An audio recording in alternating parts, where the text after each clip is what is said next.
सारे केसेस में हम यूज करेंगे मस्ट का। उसके बाद देखिए सजेशन, जैसा मैंने बताया आपको सजेशन, और सजेशन के सेंस में एक और चीज आपको देखना है। जैसे यहाँ पे मैंने एग्जाम्पल लिखा है, my mother said to me you should do hard work for getting success. तो यहाँ पे आ गया सेकंड पर्सन और यहाँ पे यूज किया गया शुड का। ठीक है, तो यहाँ पे भी सजेशन के सेंस में हम किसी दूसरे को दे रहे हैं, इस कारण से यूज करेंगे मॉडल वर्ब शुड का। उसके बाद देखिए थर्ड एग्जाम्पल मैंने लिखा, I said to him what blank I do for getting success. ठीक है, तो यहाँ पे ये क्या किया जा रहा है, सजेशन मांगा जा रहा है, ये खुद के लिए मांगा जा रहा है, तो यहाँ पे भी यूज किया गया मॉडल वर्ब शुड का। ठीक है, और यहाँ पे क्या है, सब्जेक्ट में आई का यूज, मतलब फर्स्ट पर्सन का आई भी हो सकता है और वी भी हो सकता है। ठीक है, तो ये डिपेंड करेगा, और यहाँ पे हम यूज करेंगे मॉडल वर्ब शुड का। राइट, तो एक तरीका, मतलब शुड का सिर्फ सजेशन के सेंस में ही हम यूज करेंगे, ये कहा जाए। ठीक है, राइट, और इतने सारे जगहों पे हम यूज करेंगे मस्ट का। देखिए नेक्स्ट, उसके बाद देखिए वुड। वुड जैसा कि आपको पता ही है कि वुड जो होता है वो विल का पास्ट होता है। ठीक है, लेकिन अलग अलग तरीके से हम इसका यूज कर सकते हैं। पहला यूज मैंने लिखा है वुड का पोलाइट रिक्वेस्ट के लिए। तो अब आप बोलिएगा, इससे पहले भी आपने एक मॉडल वर्ब बताया था, वुड का यूज हम लोगों ने किया था पोलाइट रिक्वेस्ट के लिए। यस, यू आर राइट, हम लोग दोनों मॉडल वर्ब का यूज कर सकते हैं, वुड का भी यूज कर सकते हैं और वुड का भी यूज कर सकते हैं। तो डिफरेंस क्या होगा दोनों में, देखिए मान लीजिए लिखा हुआ है, my friend said to me, once again I repeat, my friend said to me blank you help me please. ठीक है, वहां पे आप वुड लगाइए, वुड लगाइए, दोनों सही माना जाएगा। ठीक है, my friend said to me would you help me please, would you help me please, दोनों सही है। लेकिन अगर सेंटेंस में लिखा है my friend said to me politely, वहां पे एक वर्ड ऐड हो गया पोलाइटली। ठीक है, तो जब पोलाइटली वर्ड आ गया तो उसके साथ सिर्फ हम यूज करेंगे कुड का। रिमेंबर इट, उसके साथ हम वुड का यूज नहीं कर सकते हैं। राइट, ठीक है, तो ये हल्का सा एक डिफरेंस है, मतलब would is more polite than would, बस ये। अदरवाइज आप सेंटेंस में कुड का यूज कीजिए, वुड का यूज कीजिए, दोनों सही होगा बिना पोलाइट के। उसके बाद देखिए सेंटेंस में अगर लाइक टू लगा हुआ है तो लाइक टू के साथ हमेशा हम यूज करते हैं मॉडल वर्ब वुड का। यहाँ पे हम किसी और वर्ड का यूज नहीं कर सकते हैं। ठीक है, और लाइक टू के बाद हमेशा आता है वर्ब का फर्स्ट फॉर्म, ये भी आपको ध्यान में रखना है। उसके बाद थर्ड, वुड का यूज हम कैसे करेंगे, would you mind helping me. अगर सेंटेंस में कभी भी माइंड का यूज कर रहे हैं हम, ठीक है, तो माइंड के साथ आएगा वर्ब का आईएनजी फॉर्म। रिमेंबर इट, जब कभी भी सेंटेंस में आ गया माइंड, तो माइंड के साथ आएगा वर्ब का आईएनजी फॉर्म, और इसके साथ हम यूज करेंगे मॉडल वर्ब वुड का, would you mind helping me. ठीक है, तो तीन अलग अलग तरीके से वुड का यूज किया जा सकता है।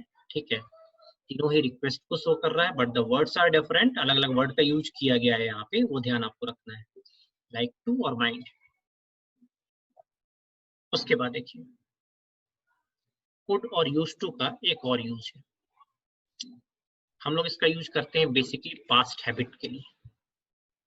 पास्ट हैबिट मतलब ऐसी कोई हैबिट जिसको पहले आप करते थे but nowadays you are not doing, उस काम को आप नहीं कर रहे हैं। वुड के नीचे है इरेगुलर हैबिट, मतलब जिस काम को करने के आप आदी नहीं थे, एडिक्टेड नहीं थे, वहां पे हम यूज करते हैं वुड का।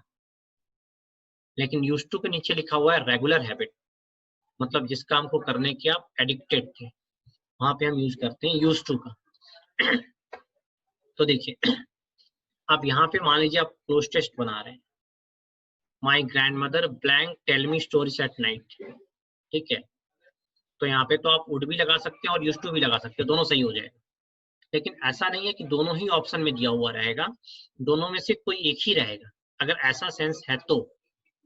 ठीक है, तो दोनों में कोई एक ही रहेगा। हालांकि इसमें दोनों में से कोई भी लग सकता है, वुड और यूज टू दोनों। ठीक है, second, I blank often tell a lie in childhood. अब यहाँ पे वर्ड ऑफन आ गया, और इसमें आपको ऑप्शन मिल गया वुड भी और यूज्ड टू भी, दोनों मिल गए, ठीक है। तो यहाँ पे जब वर्ड ऑफन आ ही रहा है तो इसके साथ हम यूज करेंगे वुड का, ठीक है, क्योंकि यूज्ड टू इसलिए नहीं लगाएंगे क्योंकि यूज्ड टू ऑलरेडी ऑफन की मीनिंग देता है। रिमेंबर इट, कभी भी अगर आपको कॉमन एरर में इस तरह का आ जाए कि I used to often tell a lie in childhood, तो ऑफन के साथ कभी भी यूज्ड टू का यूज नहीं होता बल्कि वुड का यूज होता है, ठीक है। उसके बाद we would make a noise in the absence of teacher, तो यहाँ पे भी आपका वुड भी लग सकता है और यूज्ड टू भी लग सकता है, दोनों आपका सही माना जाएगा, ठीक है। तो ये वुड का दूसरा यूज पास्ट हैबिट को दिखाने की। उसके बाद देखिए एग्जाम्पल मैंने दिया है, Ganguly used to play cricket for Indian team, ठीक है। तो यहाँ पे जिस काम को जो जो एडिक्टेड थे उसके लिए यूज किया गया यूज्ड टू का, ठीक है। I used to go to school by bus, तो यहाँ पे भी आप यूज्ड टू की जगह पे वुड लगा सकते हैं, ठीक है, वो सही माना जाएगा, ठीक है, गलत नहीं होगा, लेकिन दोनों में से कोई एक ही ऑप्शन रहेगा पास्ट हैबिट के लिए, ठीक है। अब देखिए यहाँ पे जो इम्पोर्टेंट चीज है वो आपको समझना ये है, क्वेश्चन कभी कभी क्या आता है कि यहाँ पे नेगेटिव बनाने के लिए I used to go to school on foot, ये सेंटेंस आपका दे दिया, तो ये सेंटेंस इट्स ऑल राइट, ये बिल्कुल सही है, लेकिन ऐसा क्वेश्चन आता नहीं है बुक में, इसलिए मैंने बता दिया, ठीक है। ओके सही है। क्वेश्चन कैसा आता है नेगेटिव में इसका, वो समझिए। आई डिडंट यूज टू, ठीक है, आई डिडंट यूज टू, तो करता क्या है यूज के साथ यहाँ डी लगा देगा, ठीक है। ध्यान रखिएगा यूज जो वर्ड यहाँ पे मैंने लिखा है इट्स ऑल राइट, ये सही है बिल्कुल, यहाँ पे यूज्ड नहीं आना चाहिए, यूएससीडी नहीं आना चाहिए, क्योंकि डिड के साथ वर्ब का फर्स्ट फॉर्म होता है, तो डिडंट यूज टू हो जाएगा, go to school on foot, ठीक है।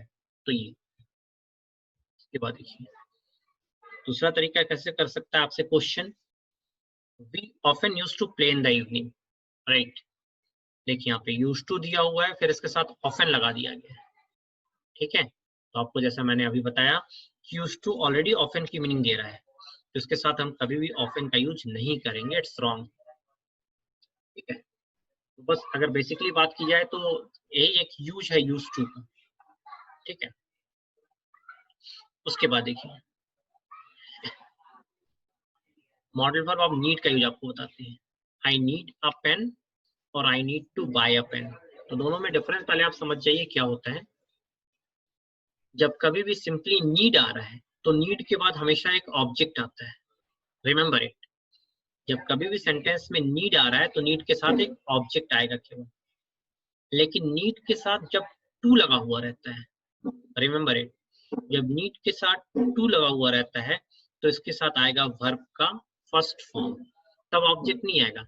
इसमें आप ऐसे नहीं कर सकते कि I need to a pen, तो गलत हो जाएगा, ठीक है। I need a pen it's correct, लेकिन जब कभी भी सेंटेंस में नीड टू की बात की जाएगी तो नीड टू के बाद वी ऑलवेज यूज वर्ब का फर्स्ट फॉर्म, ठीक है।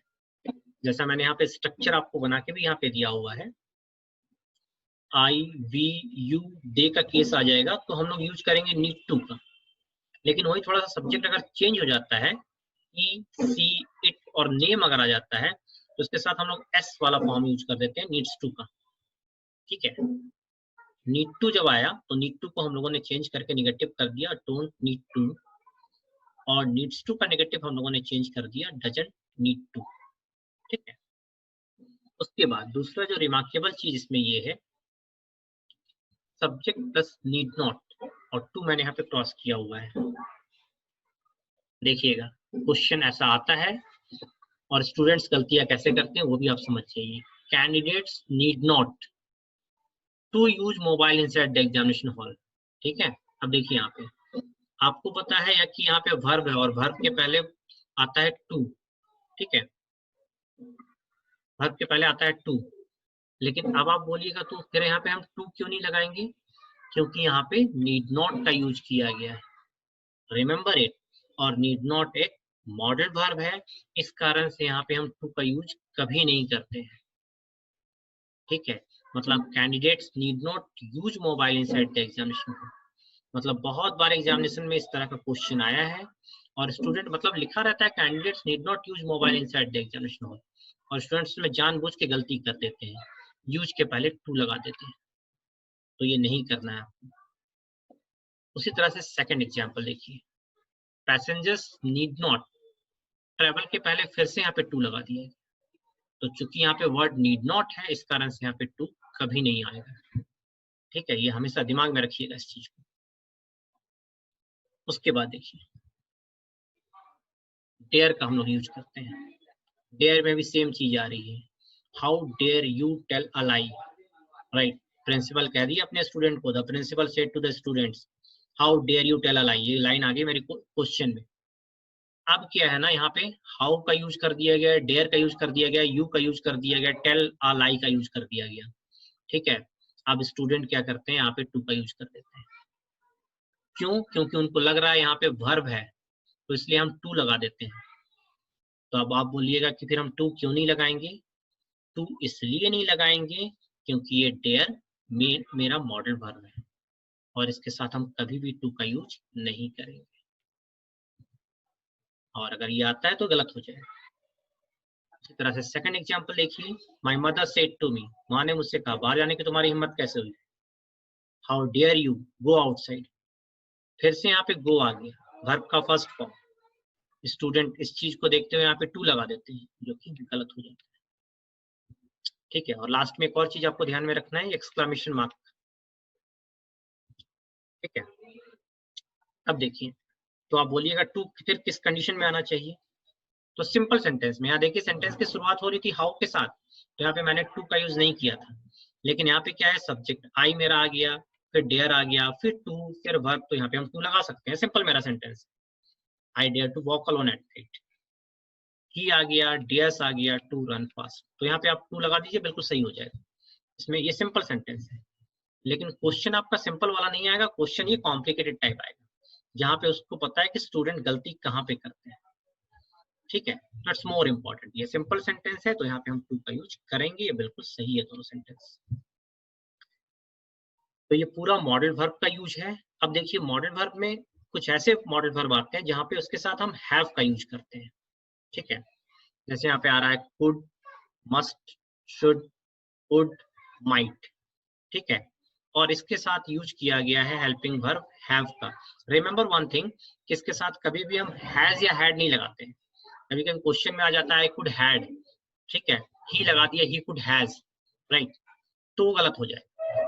ठीक है, तो अब क्या है, यहाँ पे ध्यान क्या हम लोगों को रखना है कि सारा जो मॉडल वर्ब है, could, must, should, would, might, इसके साथ हेल्पिंग वर्ब हैव आए, और हैव के बाद मेरा आ जाए वर्ब का थर्ड फॉर्म।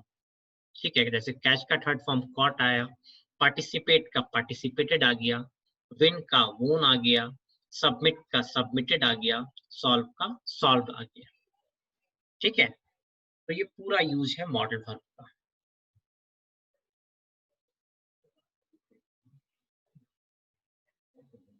नहीं, इसमें नहीं होगा, बट और अलग।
करना ना, और सारा इरेज करना, ये वाला से इरेज हो जाएगा। ठीक ठीक।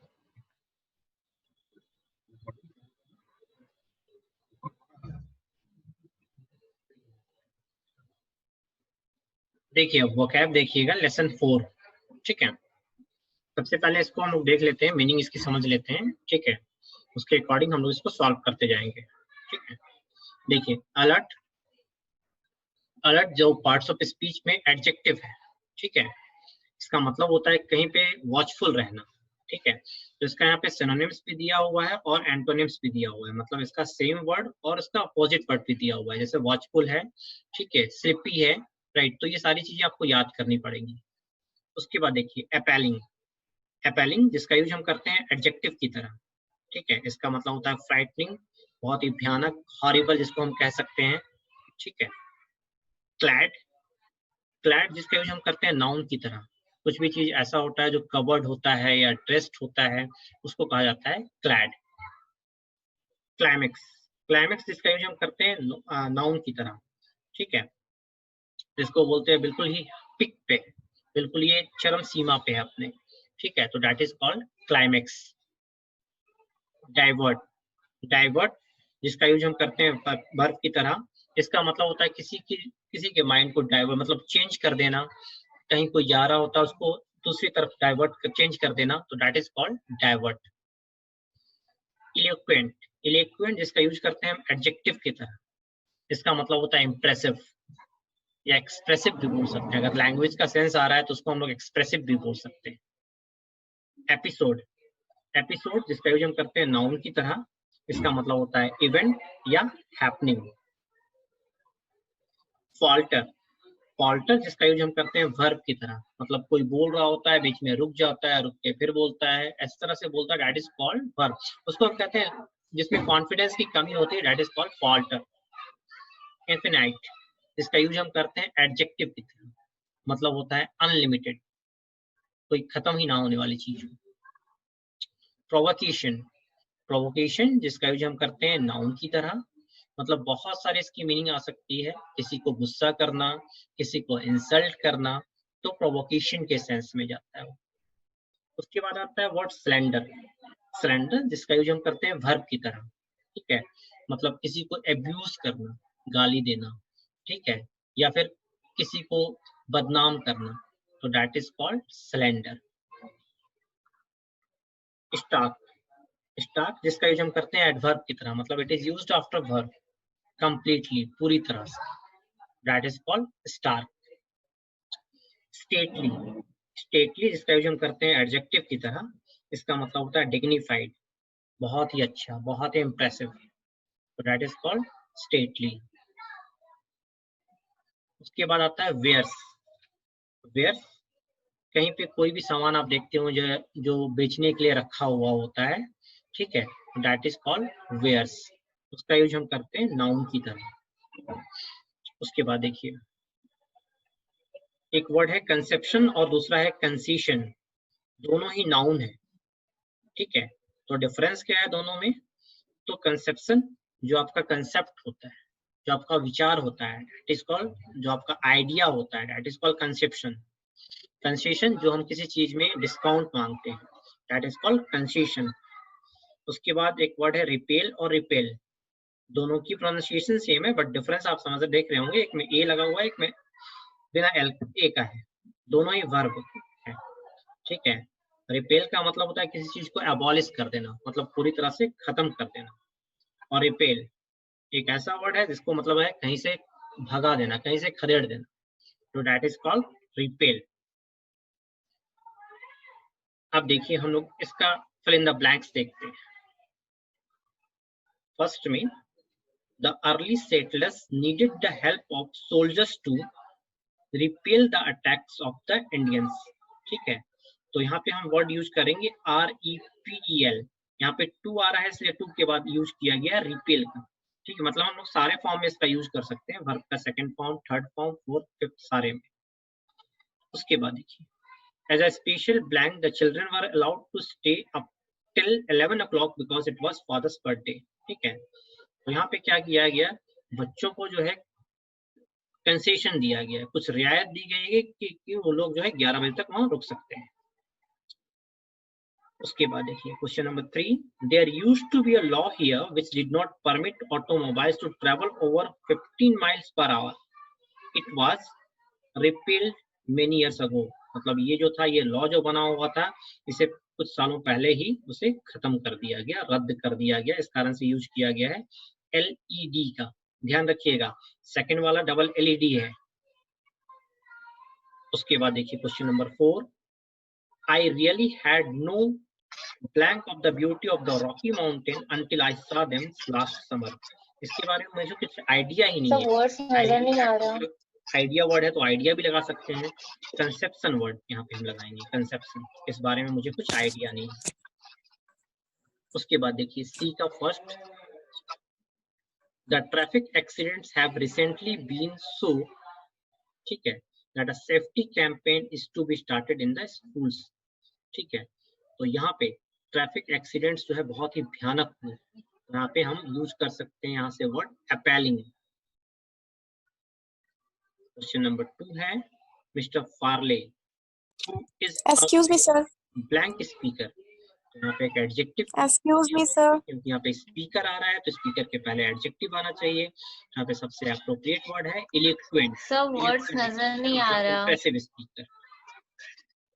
उसके बाद देखिए question number 3, if you gave the gardener no, why was he so annoyed at you। ठीक है, तो if you gave the gardener no, ठीक है, तो surrender। ठीक है, यहाँ पे जो appropriate word आएगा वो आएगा slender।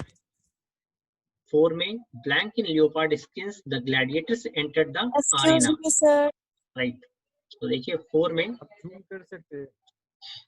इन लियोपार्ड स्किन, तो लियोपार्ड स्किन पे आप क्या करते हैं, जो कवर करते हैं। ठीक है, तो यहाँ पे वर्ड आ जाएगा क्लैड। उसके बाद देखिए 5, when the king became annoyed with him, the jester tried to blank his anger by a witty remark।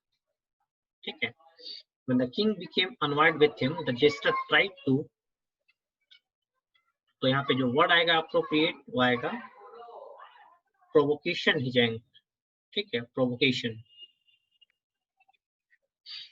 उसके बाद स्लाइड नीचे की जैसे वर्ड्स नजर नहीं आ रहा। We must do our best to prevent forest fires because the world supply of lumber is by no means, यहाँ पे जो appropriate word है वो infinite, as some people seem to believe। ठीक है, उसके बाद देखिए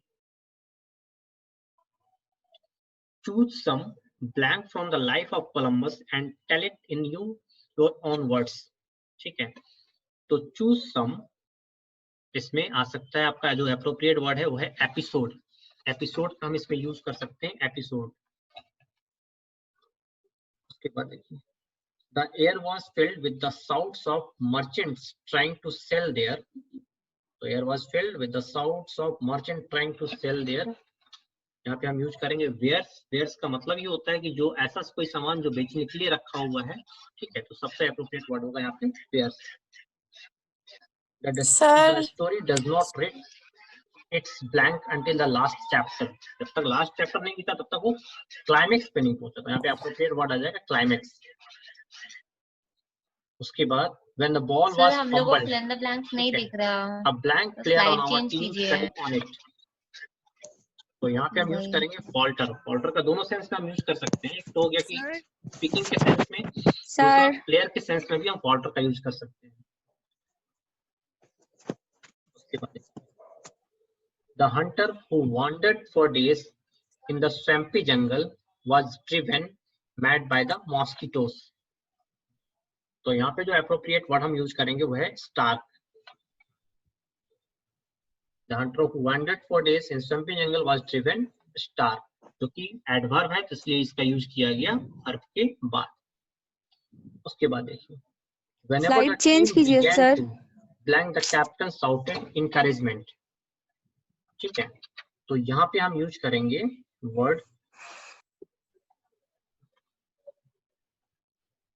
divert the capital shouted encouragement, ठीक है, मतलब अपने दिशा से जो बदलने लगी, ठीक है, तो उसमें इनकरेज किया कैप्टन ने।